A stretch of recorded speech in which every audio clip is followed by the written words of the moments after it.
My name is Anthony Amodo, and today I'm going to talk about assessing vocabulary.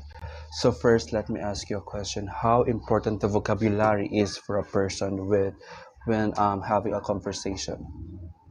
So it's really important to know a lot more vocabulary because it enables you to communicate with your friends, with your family, with your colleagues.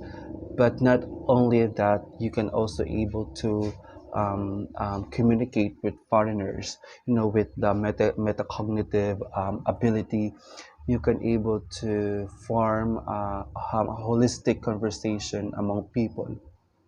So it's really important to know vocabulary and overflowing vocabulary. So in assessing vocabulary, there is a wide concept of word itself. So in vocabulary, we're not only assessing the complexity of the vocabulary used in a language classroom, but also the word itself. So meaning there are various aspects for applied purposes. So first, the distinction between token and types.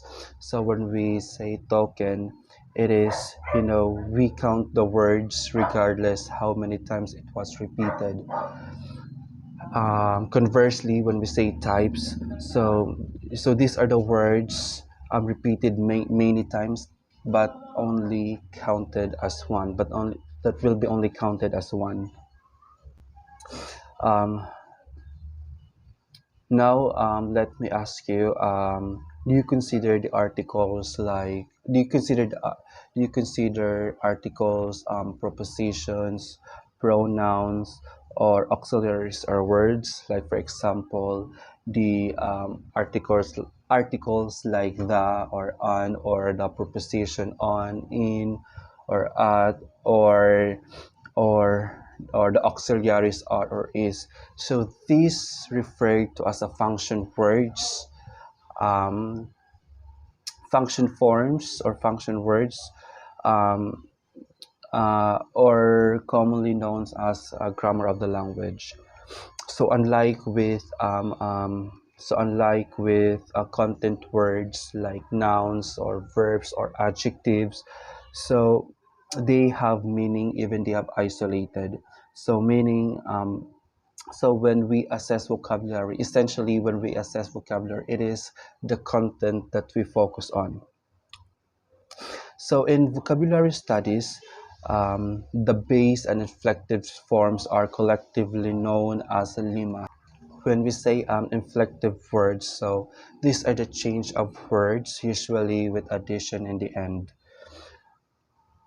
So for example, or for instance, the words excuse me, the word love, loves, or loved. So these words are generally referred them to as different forms in the same word. So meaning we limitize the word without changing the meaning or the class of the base. So in order to count the word, we limitize the token, so we need to inflect the word base to count as one. So the example that I have given, love, loves, or loved, or lovely, so the base from the of there is the word love. So they have so in order to count them differently, we need to limitize the word. Now let's move on to word family. So this refers to the words or forms that are closely related in form and meaning. So these words shares a common meaning. For instance, the help word family, like helpful, helper, help, helpless, helping, or unhelpful, or the try word family, the tripod, tricycle, or triangle. So those example I have mentioned are the word family of the word help and try. So now let's move on to homographs. When we say homographs, so this refers to the single word forms that have at least one or two or more meanings. For instance, the word right has have a different meaning, like the right, like the direction, right like your right hand, or right like the human rights, or right like correct. So meaning each word of homographs have different forms of word family. So that is homographs means. Now now let's move on to what is vocabulary ability. So according to Beckham and Palmer 1996 defines vocabulary that includes knowledge of a language and also the ability to put language in context. So there are three components of vocabulary ability proposed by Chappell's 1994. So these are the context of vocabulary use, vocabulary knowledge and fundamental process, and lastly, metacognitive strategies for vocabulary use. So first, let's talk about the context used in vocabulary. So when we say context in testing vocabulary, it refers to the sentence or utterance which the target words occur. For instance, in a multiple choice vocabulary item. So normally, so it is normally recommended that the stem word or the stem should consist of containing sentences that the word to be tested. For instance, for example, the committee endorsed the proposal. So the underlined word there is endorsed. So there are choices given below, like discussed, A, B, supported, C, knew about, or D is prepared. So that is the context of vocabulary use. Do you contextualize the sentence order for the student to answer it correctly.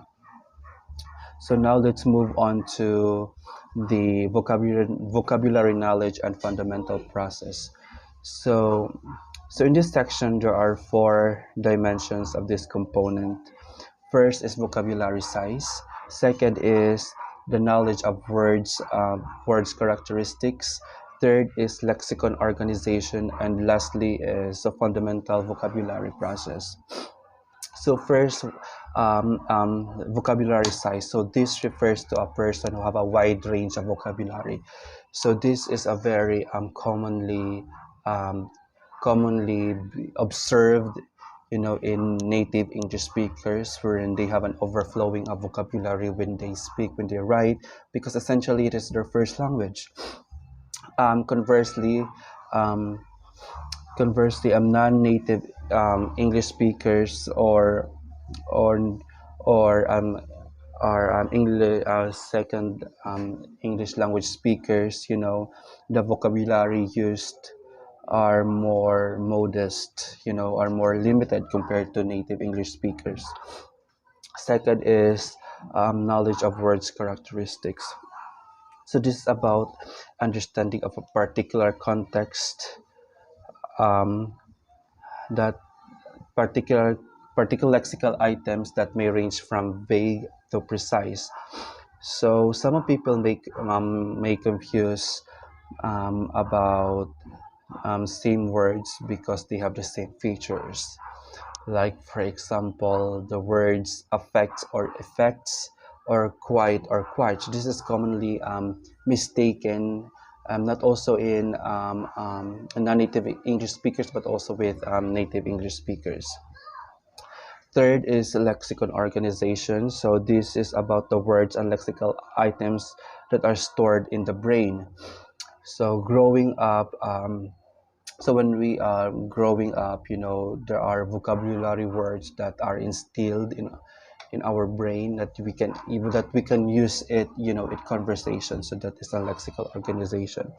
So fundamental vocabulary process. So um, native speakers operates more quickly when they speak or write compared to non-native English speakers. So they can apply this process, to gain access to get our vocabulary. Now we are down to last component in vocabulary ability proposed by Chappell's 1994, which is the metacognitive for vocabulary use. So this refers to the strategic competence by Becca 1990. So you can employ these strategies to manage the ways they use their vocabularies, vocabulary knowledge and communication. So sometimes they operate these strategies without being aware of it. So this is the common problem of native speakers, is that they are not conscious when applying these strategies. For instance, when a foreigners talking to a non-native English speakers, so the tendency is that native speakers are not fully aware, of the not fully aware of his utterance. Sometimes he is going beyond, to what he's going beyond. The utterance is going beyond, because the receivers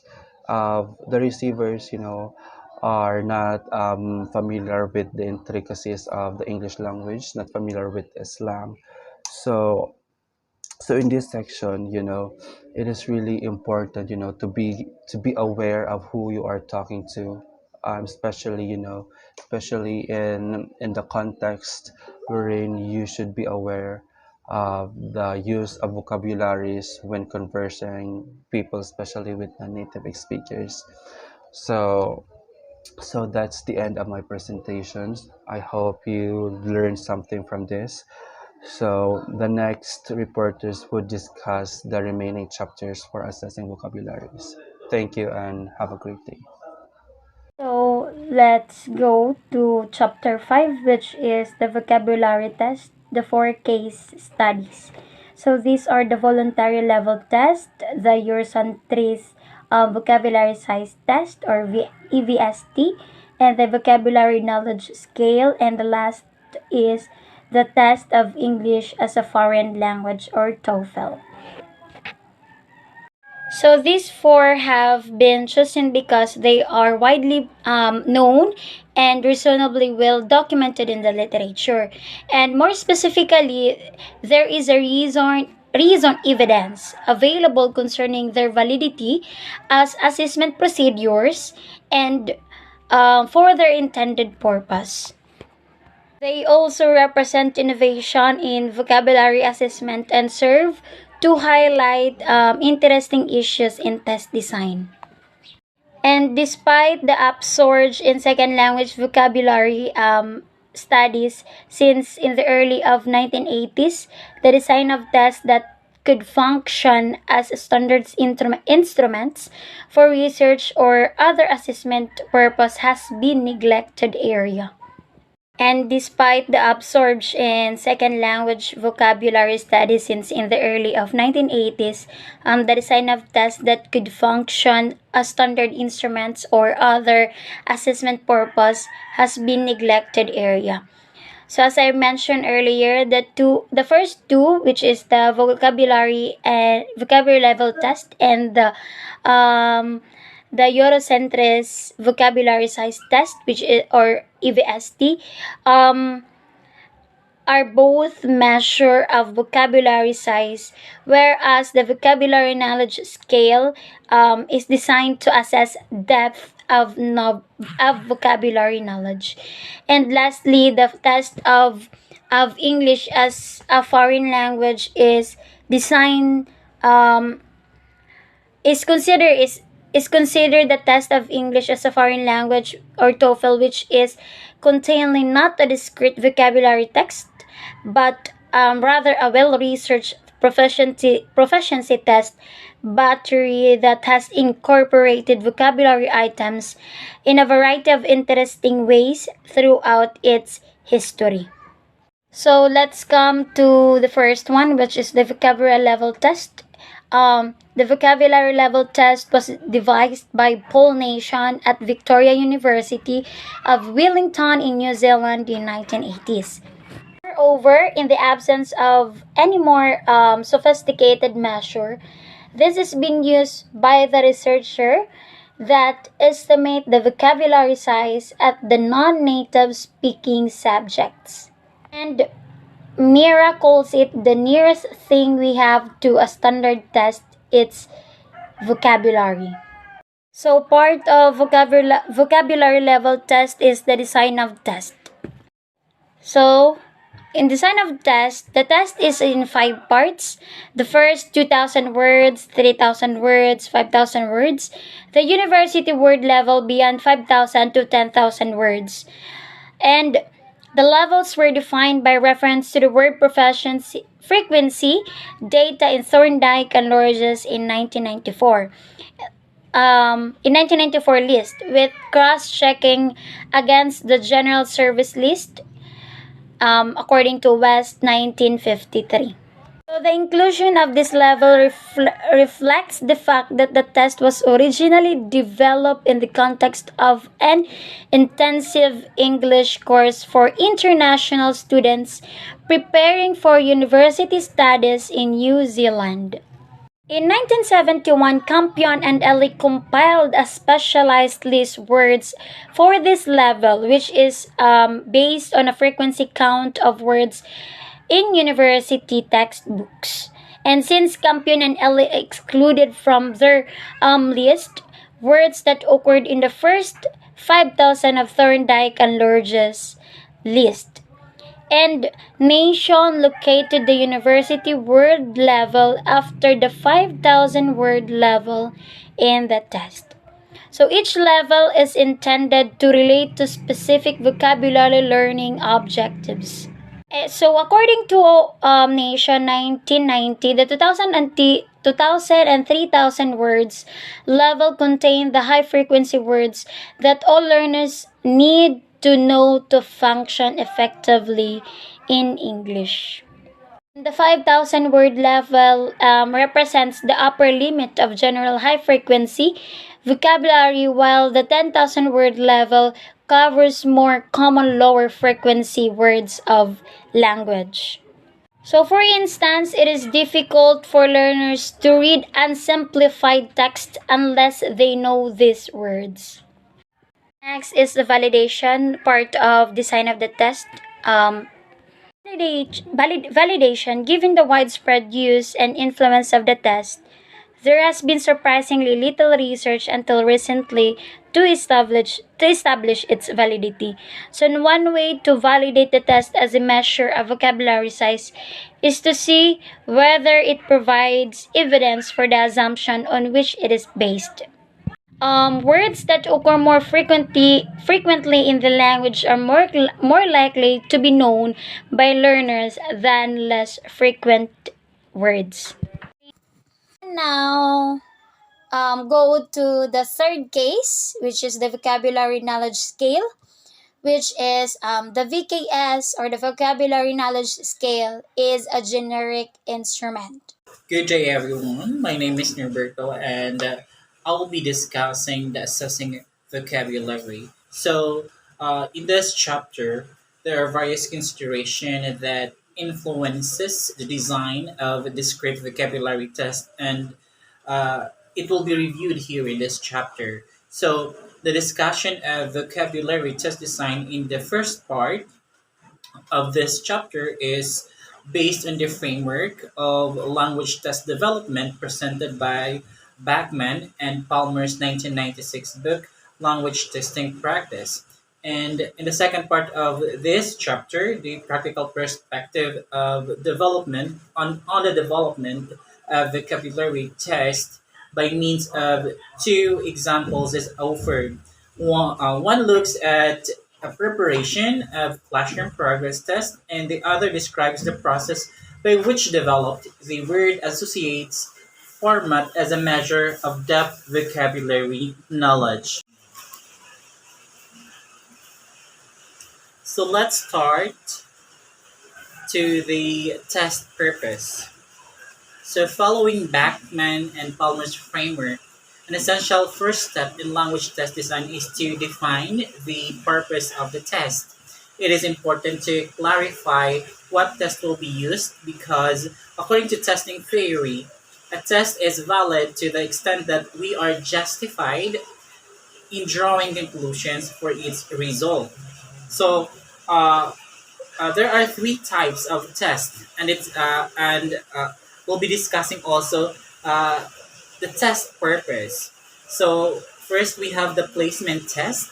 So it can be designed to estimate and how many high frequency words the learner or learners already know. And the next one we have the progress test.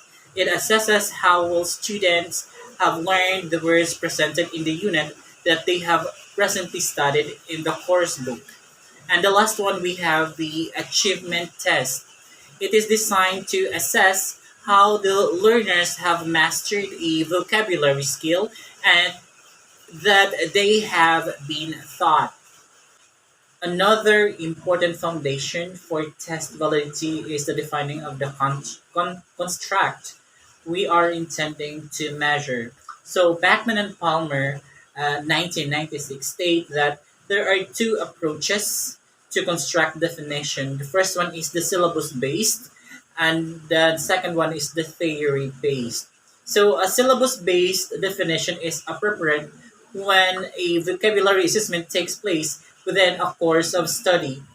On the other hand, the lexical items and the vocabulary skills to be assessed can be specified in relation to the learning objectives of the course.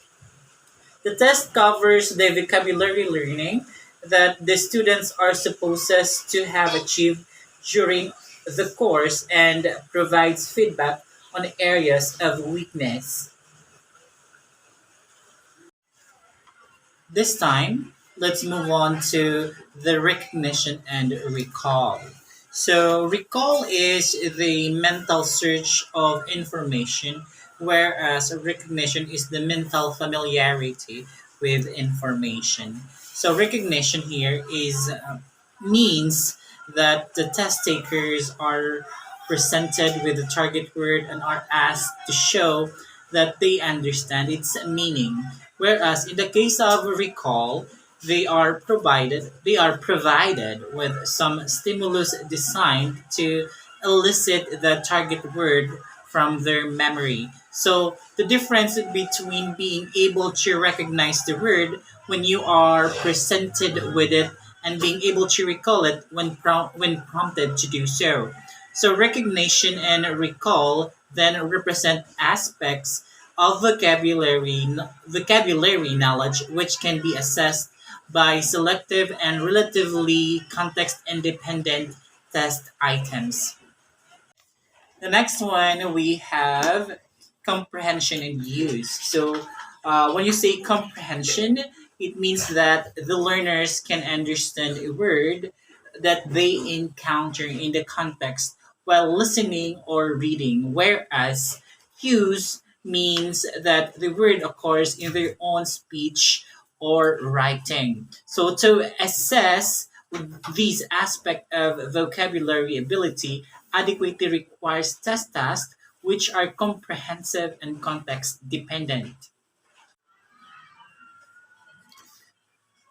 So to continue, let's have the characteristic of the test input.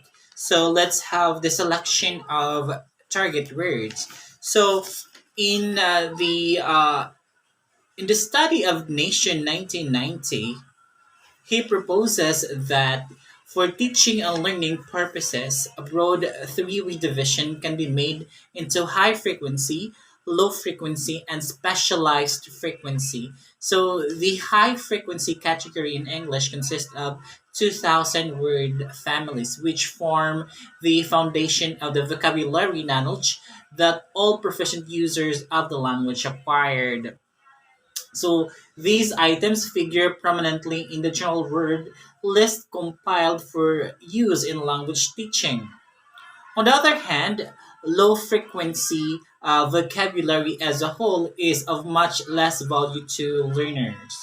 A large proportion of these items are ones that hardly anyone knows or uses. So, especially those words given labels like rare, obsolete, or dialectal in the dictionary. So, according to a nation with low frequency vocabulary, the focus of teaching shift to the question of whether learners have effective strategies for dealing with these lexical items when they come across them in speech and writing. So next we have the specialized vocabulary. So it comprises technical terms and other lexical items that occur relatively frequently in a particular register of the language. So it is of relevance in language courses for specific purposes and in a language across curriculum programs. And the last one is we have the sub-technical vocabulary. So words which occur frequently across a range of register or topic areas in academic and technical language. So one of the primary functions of this vocabulary is to define and classify other more technical terms. So, for example, of subtechnical words in English or analyze, context, functions, several interval, physical, react, transform, and valid.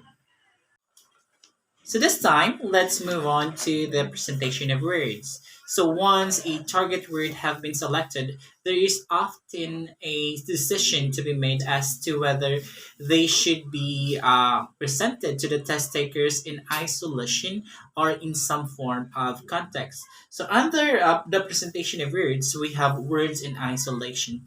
As with other decision in test design, so the question of how to present selected words to the test takers needs to be related to the purpose of the assessment. So we have seen the various uses of vocabulary test earlier, whether no context is provided at all.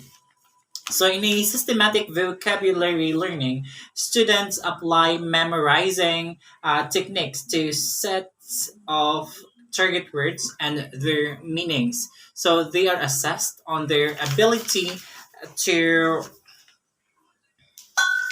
to supply the meaning when given the target words. So whether it be for research purposes or for monitoring of progress in classroom learning. So in test vocabulary size, such as the vocabulary test, vocabulary level test of Eurocentrist test, words are often presented in isolation. So, as suggested in the conclusion of the previous chapter, this allows the test designer to simplify the test taker's task and cover a large sample of words in the test. But it means that the criterion for knowing a word is usually a minimal one. So, in the research and incidental vocabulary learning, the learners encounter the target words in context during reading or listening activities, but in the afterwards, the words are presented separately because the researcher is interested in whether the learners can show an understanding of the words when they occur without contextual support. Let's move on now to words in context.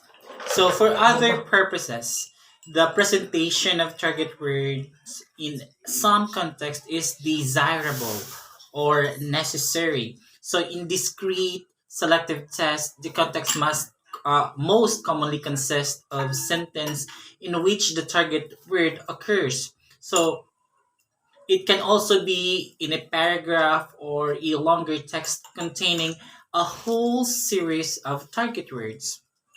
Although it is taken for granted these days, but by many language teachers, that words should always be learned in context.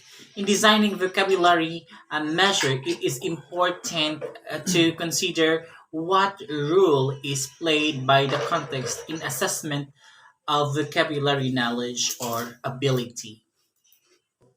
This time, let's have the characteristics of the expected response.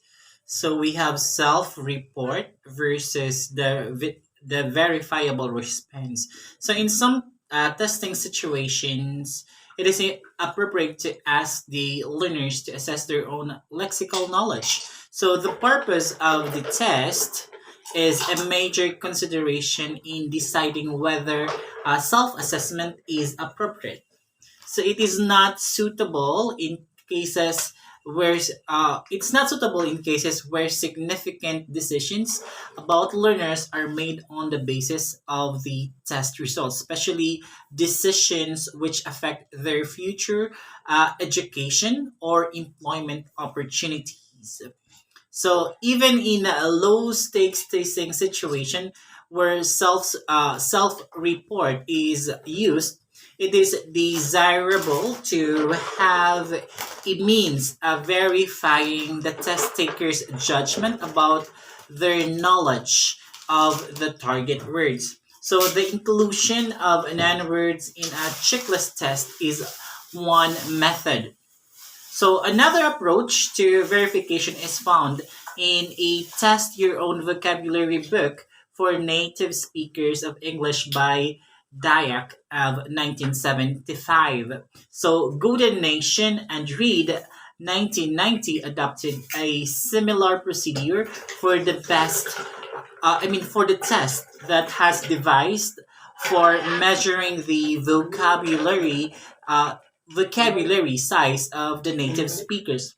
So based on a carefully drawn sample for words from the large unbridged dictionary. So therefore, the rule for self-report in a lexical assessment, particularly in estimating vocabulary size. However, for most testing purposes, we need verifiable evidence that the test takers have the knowledge and skills that are the focus of the assessment. So this time, let's move on to the monolingual versus the bilingual testing.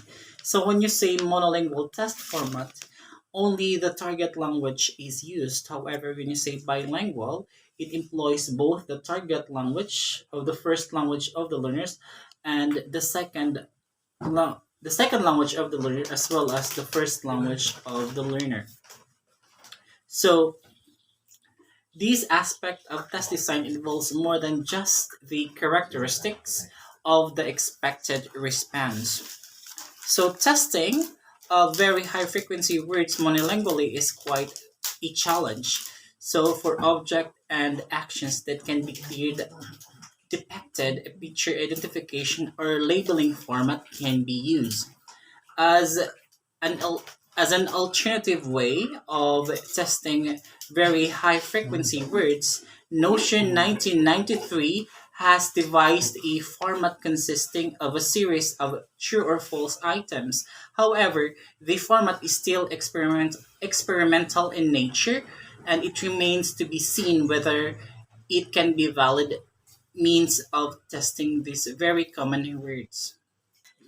Now let's move on to the last part of the discussion, which is the practical examples. So, under practical examples, we have the classroom progress test. So, the purpose of class test is generally to assess the learner's progress in vocabulary learning and more specifically to give them an incentive to keep studying vocabulary and on a regular basis. So the underlying assumption is that it is important to build their vocabulary size in the second language, which requires a systematic study of words by individual learners in addition to any classwork on vocabulary. So, in terms of construct definition, a progress test is a clear case where a syllabus based definition is appropriate.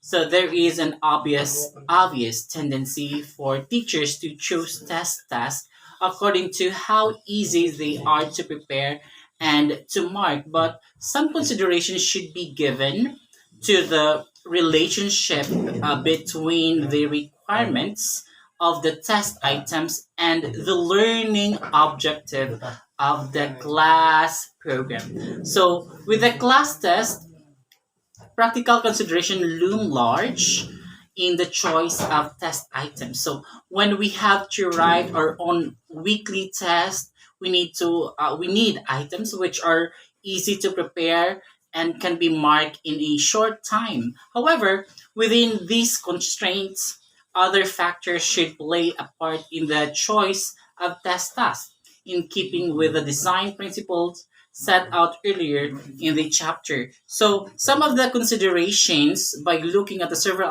item types are: we have the matching types, completion items, we have the sentence writing items, and the last one we have the generic test items. So this let's start with the matching types.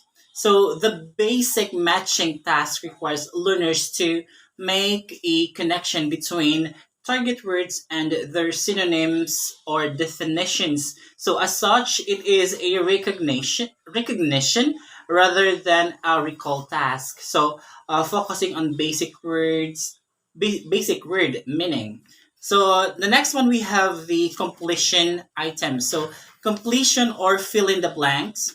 Items consist of a sentence from which a target word has been deleted and replaced by a blank, as in contextualized matching format. So the function of the sentence is to provide a context for the word and perhaps to cue a particular use of it. However, this is a recall task rather than simply a recognition because the learners have to supply the target words from memory. So we have to note that according to the instructions for simple items, the learners must pay attention to words from as well as to the meaning. So the last one we have the sentence writing item. So from a test preparation perspective to the simplest vocabulary task in the sentence writing one, these tasks can allow the learners to demonstrate several aspects of their vocabulary activity, such as whether they understand the meaning of the target word, and then whether they know how the word functions grammatically within a sentence and what its correct form. And of course, whether they know how they would collocate appropriately with other words, and the last one generally whether they can use the word productively in their writing. So now let's move on to the last one. We have the generic test items. So these are the kind of items that can be used in the individualized vocabulary program described by Smith of 1996. So just before the test, the teacher returns the individual list to each learner, having coded the words with symbols such as the hashtag and the asterisk. So, for example, words of more than one syllable may which may cause pronunciation problems are marked with the hashtag, and the learners respond to the following task in the test. So that's it for our discussion for assessing vocabulary. Thank you so much and have a great day.